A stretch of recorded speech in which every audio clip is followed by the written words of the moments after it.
Hey everyone, this is Jane with Barlow Herbal, and happy Sunday, December 28th of 2024. Here we are in the very last Sunday of this month and this year.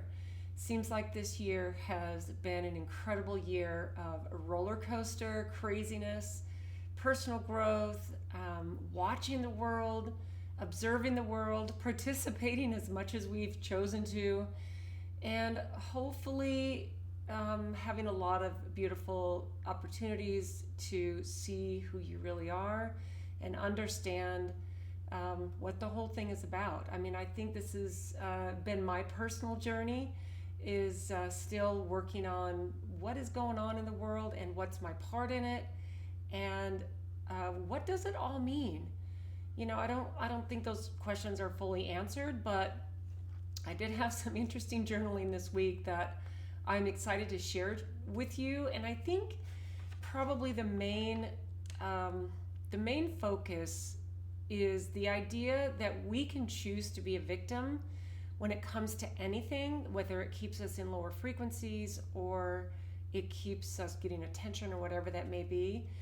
And the reason I thought of this is because I found myself really, really in a weird place. So let me share what I wrote with you at the beginning.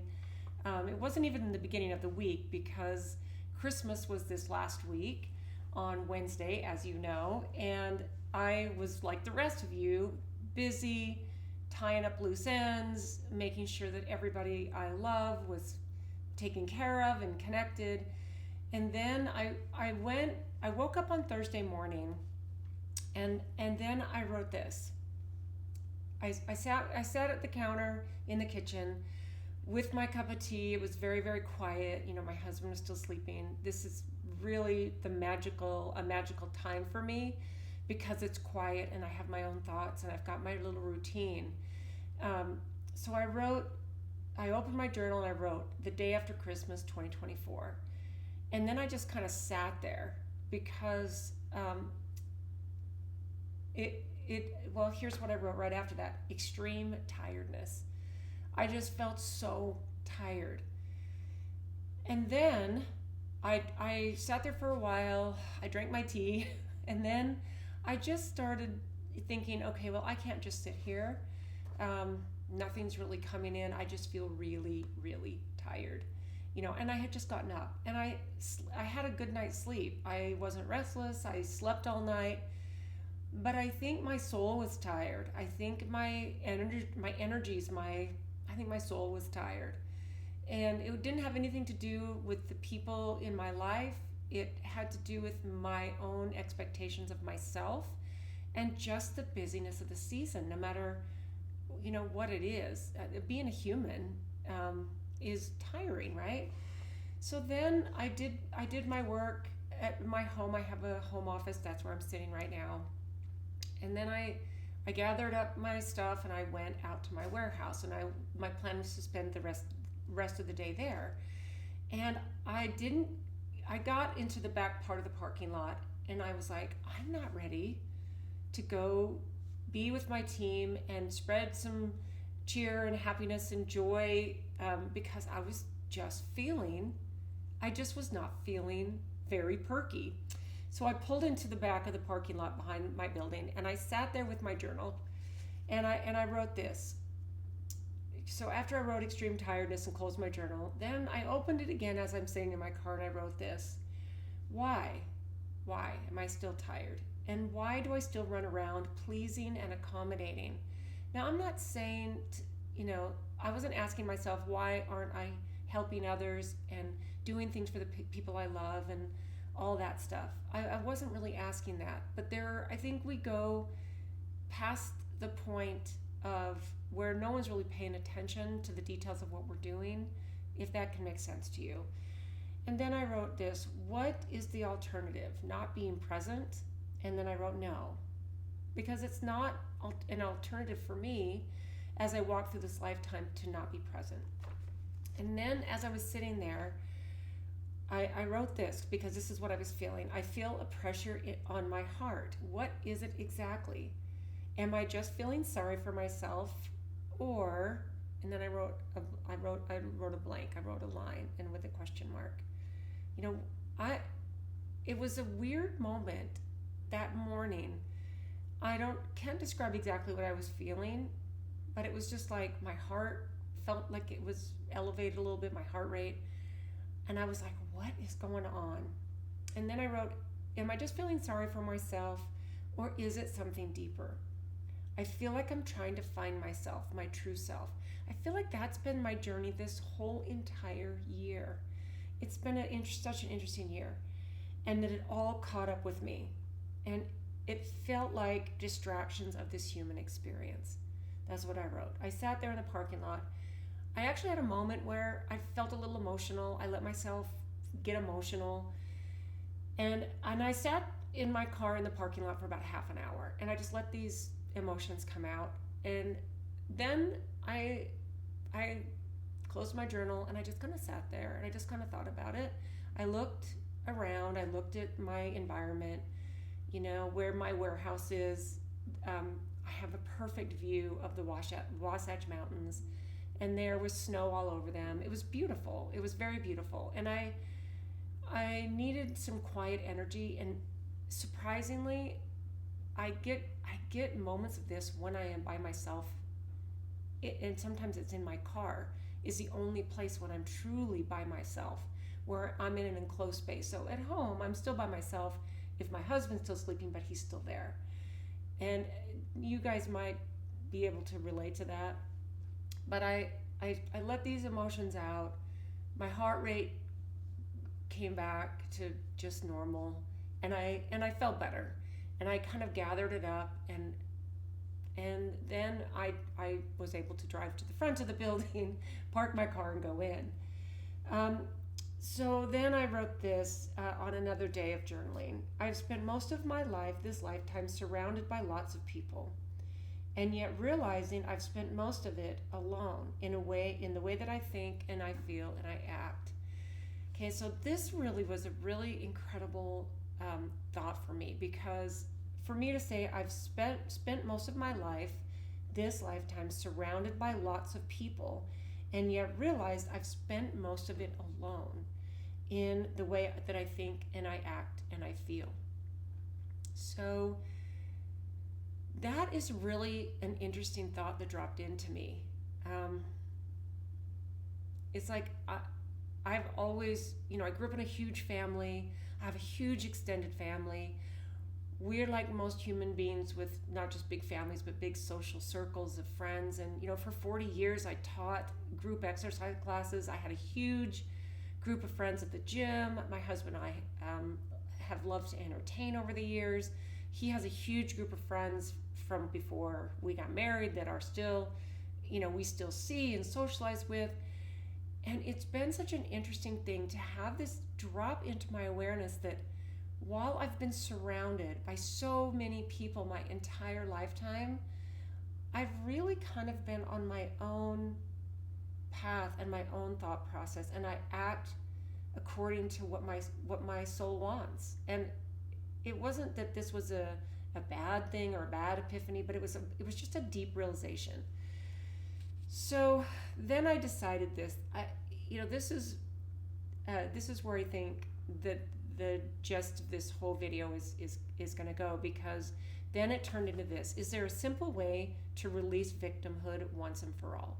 Because when I was having those feelings the day after Christmas, was I feeling a bit of victimhood there? Maybe. And maybe I needed to feel those emotions so that I could release them, right? You could really spin that any way. So I think that for me, it was a little bit like, okay, maybe I needed to just release the emotions, but was I in a bit of victimhood? Because I look at my blessings and I look at the things that I get to do in this lifetime and the people that surround me, that love me, and that I flow love back on, and my life is good, right? So is there a simple way to release victimhood once and for all? And then I wrote this: do we overcomplicate things as human beings? Yes, there is no doubt. So think about the lower levels of consciousness, okay? And the emotions that are there, do they keep us in victimhood? These emotions, guilt, fear, apathy, shame, anger, neglect, all of those emotions, I believe that those are perpetuated on purpose. And this is something I've definitely talked about many, many times. Everything we learn from someone else is their own human perspective and experience. That's the truth. And then I wrote this: take what lands with you. If anything doesn't feel right for where you are, challenge it. Get curious. Discard it if you have to. I used to be a person who would listen to someone and what they said sounded good, and I really wasn't thinking about it deeply or thinking about it from a soul level if it resonated with me, and I would just readily agree with them. But sometimes something wouldn't quite sit right, but I would still readily agree with them because I wanted them to like me or respect me, or I wanted to be part of the crowd or part of the group, or I wanted the person to, connect with me deeper, even though what I was listening to and agreeing to didn't land correctly, right? So do we find ourselves agreeing because, and then I had to turn the page because I was writing too much in a little space. Do we find ourselves agreeing with others because we like them or respect them and we want them to like and respect us? What if we stayed curious, open-minded, and true to ourselves? You might ruffle a few feathers, but hopefully the people that you're communicating with is the same. They're open-minded and they can hear what you have to say, and if it doesn't land with them, they don't have to keep it either. They're on their own path and their own soul's mission. So then I wrote this. What if we become silent, or we become quiet first, a deep thinker? So this has been something I've really, really worked on the last couple of years, but not just this last year, these last few months in particular. I hear something, and where I actually dialed this in was over this last political season, because it divided so many people. And of course I had my own thoughts and my own opinions and my own views. And I realized that rather than, jumping in or pushing back with my own, why my views felt like they were the right way, I found myself, first of all, pausing and thinking, observing, and then it was easier to get curious and ask questions, right? What if we became quiet first, a deep thinker, rather than an overthinker? This all I think can tie into releasing victimhood, because when we jump into defense mode, we immediately jump into we're a victim because someone's questioning our beliefs. Who cares? Who cares if someone questions your belief? It's your belief. It's not theirs. What others think you're supposed to, okay, so let's see. What if our way out of victimhood is that simple? Okay, that's what I wrote next. So what if we became quiet first and a deep thinker rather than an overthinker? What if our way out of victimhood was that simple? What others think you're supposed to do is off. That's off. What others think you're supposed to do it's none of their business what you do or how you think. You're on your own soul's path. Now you might listen to someone that you respect, or you might hear something on a new, someone sends you a video, or someone does an interview, or someone sends you a recording of something, and you might go, oh my goodness, that feels like truth to me for where I'm at in my journey. Because that might morph into something else later. This has been my constant journey. So what others think you're supposed to do is off. Stay detached from specific outcomes. We get so attached to an outcome, and I think this for me, I'm going to ruffle some feathers when I say this, but the religion that I grew up in, was something that was actually very easy for me to release because it never really sat well with me when I was growing up. It was just what I was born into, and I did all the things, and I said all the stuff, and I followed all the rules, and then when it was time to release it, I felt like I was just shrugging off a heavy coat. I've talked to people before that have struggled with their belief systems in their religions in particular, and they struggle and they struggle and they struggle and they struggle. It's like once I had made that decision, it made everything that I had questioned and didn't feel right for me in the past when I was young, it made everything just feel, it just clicked into place. So I was able to just shrug it off and not discount anyone else's journey and all their deep feelings. It was really, really pretty beautiful. So stay detached from specific outcomes. Pause and listen to the energies and what they tell you. There are always energies. So it's like what I said about become quiet first and turn into a deep thinker. Feel what the energies around you are telling you. What are they saying? You start to tap into that field of consciousness and energy, and all your questions will be answered. Because what will happen is you'll start to not only pay attention, but you'll start to trust it, and it will guide you unbelievably. So how do you process these different emotions? So this has been the big question, right? And this is probably a really good topic for a whole nother chat. So, because I wrote fear, uncertainty, anger, grief, how do we process these so that we can move on? That's like an age-old question, right? Do you leave it alone for a while? That's something I think a lot of us do. Instead of, I think maybe if I'm going to drop in with just something that's a good thought on that, is in order to release some of these things, we really have to feel them. In 2021, two of my siblings each lost a son. One to suicide, 19 years old, and one to a motorcycle accident, 43 years old, within about 5 weeks of each other in 2021. And while it's lessened dramatically, the grief for both of them, it can still drop in really heavy.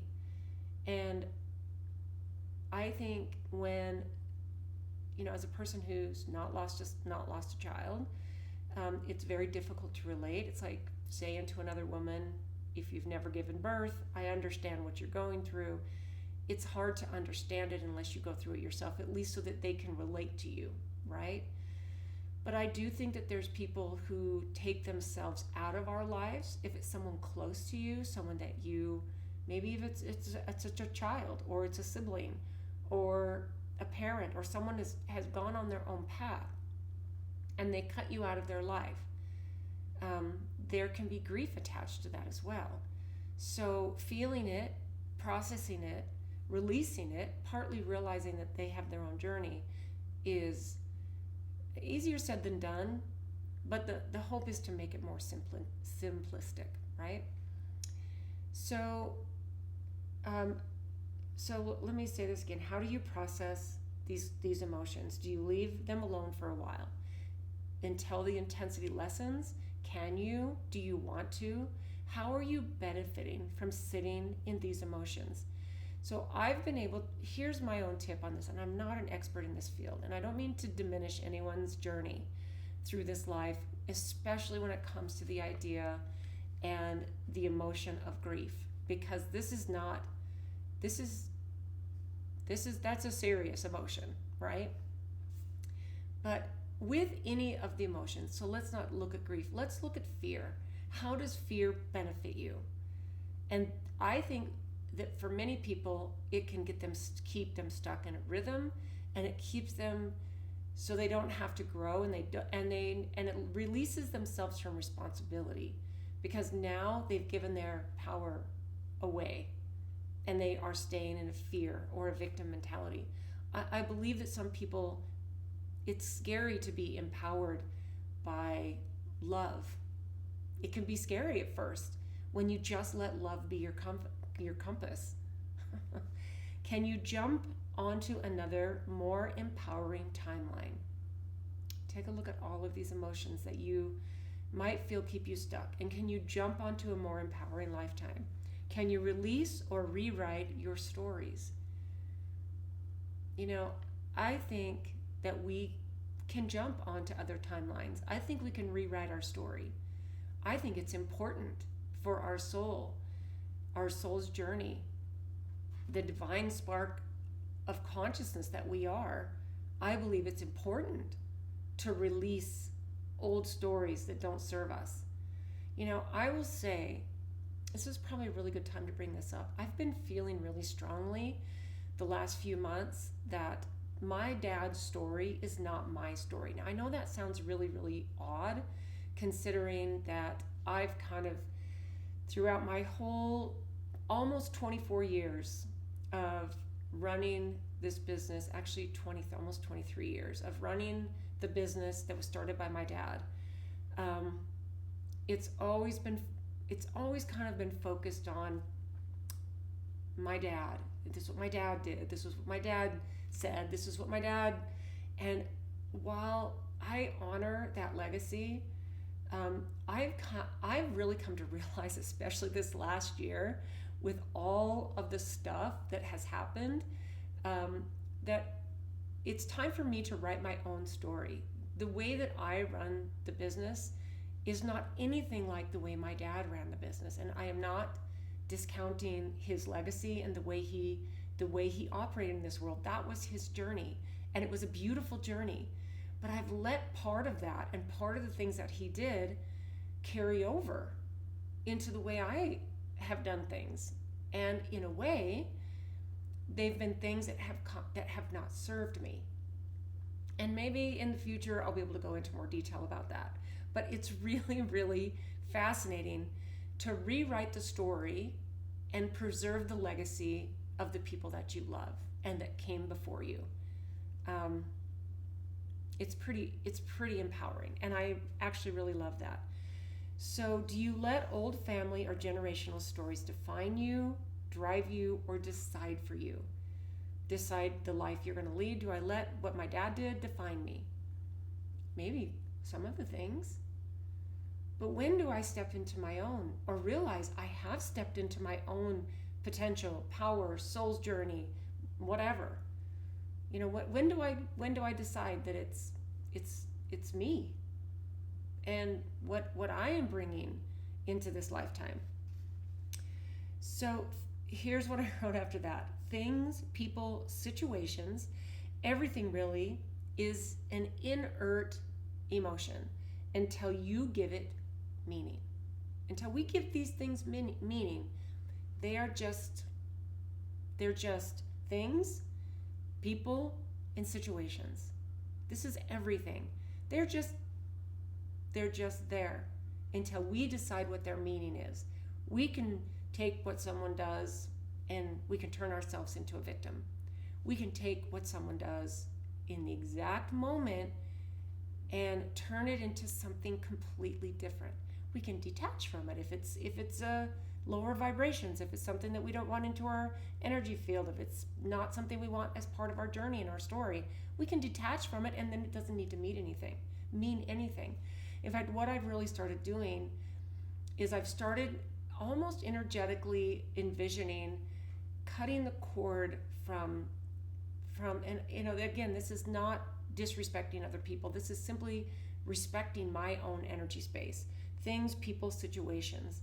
I energetically envision a big pair of scissors, and I'm cutting the cord of things that don't serve me anymore. And you can do this in the moment when and it's actually super empowering, because then what happens is negativity or a bad situation comes at you, you can still handle the situation, but you cut the cords energetically of the negative frequencies. That is like so cool and so empowering. I've actually been doing a lot of that. in the last few months, and in particular the last month, as we've been winding up this year. So what you think, feel, decide, and act upon determines everything. It determines everything. You know, you get to choose, okay? All right, so then I wrote out a few things that I'm going to end with that I think will simplify some concepts that I'm covering here, okay? So the concept of releasing lower frequency emotions needs to be made simpler and less dramatic, okay? So this is what I wrote. At its core, the idea is about returning to our natural state of being, a state of love, of peace, and unity. The notion that we, as divine sparks of consciousness, need to suffer or endure endless drama to evolve is it might be a misunderstanding of the whole process. This is what lands and feels like truth to me. Okay? So let me say that again. The notion that divine sparks of pure consciousness need to suffer or endure endless drama to evolve might be a misunderstanding of the process. Instead of focusing on struggle, we can frame it in a process of remembering and releasing, allowing our true nature to shine through. Okay? So here's some simpler perspectives. We need to stop fighting ourselves. The first step to realizing that we don't need to battle our emotions is realizing that we need to stop fighting ourselves. Feel the emotions. Let them land in you. Cry, punch a punching bag, hit a pillow, go for a run, go for a walk. Get these emotions out. You know, instead of resisting guilt, fear, or shame, simply acknowledge them without judgment. When you observe an emotion without trying to fix it, you're already beginning to release it. The act of simply witnessing is profoundly healing. And that right there is the first step from my perspective in releasing victimhood, okay?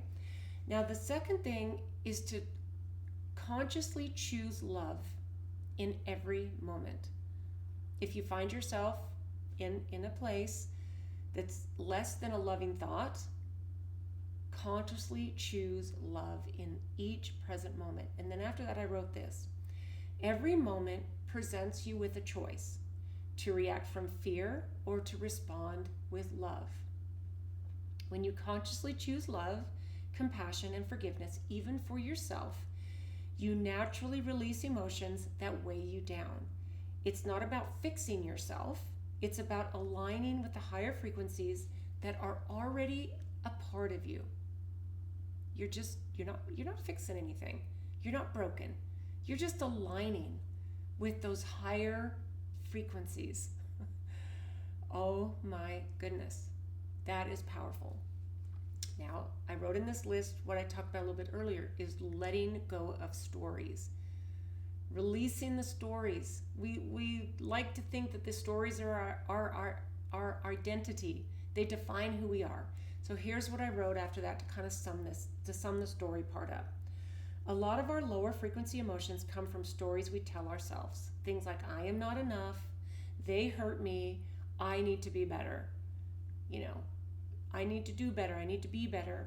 You know, we're telling ourselves a story that's probably not true, right? These stories are not who you are. Letting them go isn't dramatic. It's as simple as saying this story doesn't serve me anymore. And releasing it like watching a cloud drift away. Like my energetic scissors. Release it, let it drift away. It can be that simple. Okay, now the next one here, and there's only 5, this is number 4, is to return to presence. Just return to the here, the now. You know, I always love the thought of, rather than stressing about the afterlife, whatever your belief system is, heaven, hell, going past the matrix, out of the reincarnation cycle, and living in a state of pure consciousness, whatever your belief systems are, I believe that we need to enjoy this physical body. We need to experience with love and compassion all the things we get to experience in this physical body. And we need to be present. Do you find yourself on your phone when your husband's talking to you, or your wife is talking to you, or you're at lunch with a friend, or your grandkids or your kids are being there, being grandkids and kids? Be in the present moment. Put these technologies to the side, especially. So here's what I wrote after that.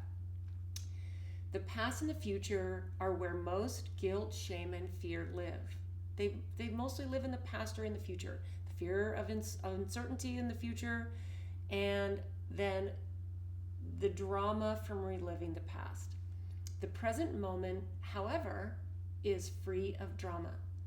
This present moment, if you really sit or be wherever you are, that little moment the day after Christmas in my car, I had to settle myself for a minute. I had to release those emotions. And then I was good. I sat there in my car before I actually drove around to the front, and I looked at those mountains, and it brought me right back into the present moment. It was really, really amazing. And you might need to find yourself a spot where you can do that, where you can center yourself. My car is my spot, weirdly. My nephew, I have a grown nephew who actually has 7 kids. And it's my nephew Ben Hardy, which I've done a few videos with him. He's a writer. He's adopted 4 kids and had 3 of his own. His life is busy and chaotic and all of that. And his sweet spot, his quiet spot, is in his car. And I can't tell you how many times over the years he's called me after a quiet half an hour in his car. He'll go to the gym, he'll sit in his car for an hour. He'll journal, he'll write his thoughts out. It'll bring him back to center. And sometimes if he has a few moments to spare, he might give me a call. But that's my sweet spot too. And it can really bring me to the present moment. So let me finish writing this, or finish. In fact, I'm going to start over with this one again. So we need to return to the present moment. The past and the future are where most guilt, shame, and fear live. The present moment, however, is free of drama. Practice being here now, whether it's through a deep breath, a quiet space, or simply observing the beauty around you. Presence dissolves lower frequencies effortlessly. When you bring actually just gave me the chills. When you bring yourself to presence, it can dissolve those lower frequencies, and it's effortless. This is my thing, is we need to bring these tools back to simplicity, right? Now, the last thing in this list is this: remember who you are. This life, this drama, these emotions, these frequencies, unless they're those higher frequencies of enlightenment, unconditional love, ineffability, bliss, joy, that's who we are. We need to remember who we are. We are not this physical body. We are not the house we live in. We are not the car we drive. We're not the fancy clothes we wear and the shiny objects that we might find ourselves going after. We're not those things. They don't define us. We need to remember who we are. And then after that, I wrote this: at your core, you are already whole, perfect, and divine. There's nothing to earn, no levels to climb, and no trauma that you must endure. The reincarnation cycle might be just a game of forgetting and remembering. I love that. When you remember your divine nature, the need to reincarnate might dissolve naturally for you. And if you don't believe in reincarnation, that's okay. Replace that with a different thought that might keep you stuck in these lower frequencies and the lower idea of forgetting who you are. You're a divine spark. You are a child of God. That's who you are at your core, okay? You don't need to suffer to evolve. Oh. You don't need to suffer to evolve. I think that is the ultimate untruth, that we need to suffer to evolve. We're already We're already a divine spark of pure love and consciousness. You're already that. We need to release and remember. You just need to wake up to who you really are. Okay, so to sum this up, does our evolution require drama and trauma and being a victim? Does our evolution require that? No, it doesn't. So here's what I wrote. The idea that growth comes only through pain is a perspective that's rooted in duality. From a higher perspective, you're a spark of pure consciousness, and evolution can be as simple of letting go of illusions and embracing your natural state of love and light. What if you walked through this world, through your day, and remember, I am a pure divine spark of love and light. And bring yourself back to that in every moment. Look at your children, your grandchildren, your spouse, the situations through a different lens. And it will change everything as you walk through and navigate what's happening in the world and in your own life, right? Drama and trauma may arise, but they're not a prerequisite for liberation. Okay, I'm going to say that again. Drama and trauma may arise, but they are not a prerequisite for liberation. They're just opportunities to wake up if we choose to see them that way. By simplifying this whole process, we recognize that spiritual evolution is less about doing and more about being. They just need to let go. Okay, more about being. I'm going to say that again because that was on a perfect place. By simplifying the process, we recognize that spiritual evolution is less about doing and more about being. Divine sparks of consciousness don't need to climb the mountain of suffering. They just need to let go of what they are not and rest in the truth of what they are. That's it.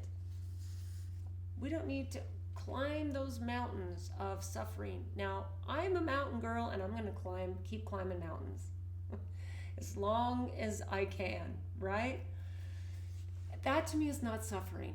It might be physically, but that's not the mountain of suffering I'm talking about. I'm talking about we don't need to place ourselves in eternal victimhood. We can choose to do that. Personally, I don't want to walk through life that way. And I think that this is a really beautiful year to wrap up the thought process of I'm a victim, I'm guilty, I'm not worthy, I have so much work to do, I have so much growing and learning, and put yourself into an empowered position of remembering who you are. That's my mission. That is what I want to keep bringing myself back to center. And I will tell you, it gets easier the more you do it. And me with my little heart rate speeding up the day after Christmas and just feeling, I went into serious victim mentality there for the better part of the morning. And it always makes me smile after I do that. It always makes me smile. And I will tell you what it reminds me of. It reminds me, okay, you are a human. You are in this dense on this planet that's so dense, and it's got so many vibrations of frequencies of people and situations and political, besides all of the things that are, entities that want to keep us in those lower vibrations. This is a tough planet. We can rise above it. And if this even sparks one thought in you that's like, okay, I've got this, I need to remind myself on a regular basis, bring myself back to center, bring myself back to that heart space, and walk through this world present, then that's it. That's it right there. So, I wish for you a lovely last couple of days of 2024. I will be honest, I'm happy to see this year wrap up, and I feel nothing but love and excitement for all of what 2025 brings. There's something really magical about a new year. And I'm not a person who sets New Year's resolutions. I never have been. I've tried. When I was younger, I used to feel all obligated to sit down and write out my New Year's resolutions, and I could never really get very far. And now I just think, okay, this new year it feels like it just brings something magical, especially when it's been a rough, not just a 1 year. This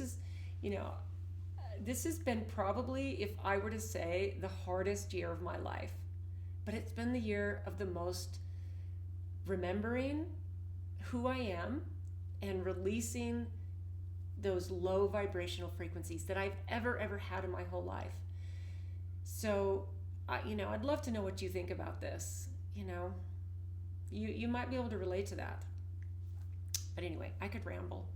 So I hope you guys have a beautiful last couple of days of this year and of this month. I'd love to know what you're planning for 2025. Drop me a comment and let me know. But thank you for being here. Thank you for being here week after week. And I'll talk to you next year.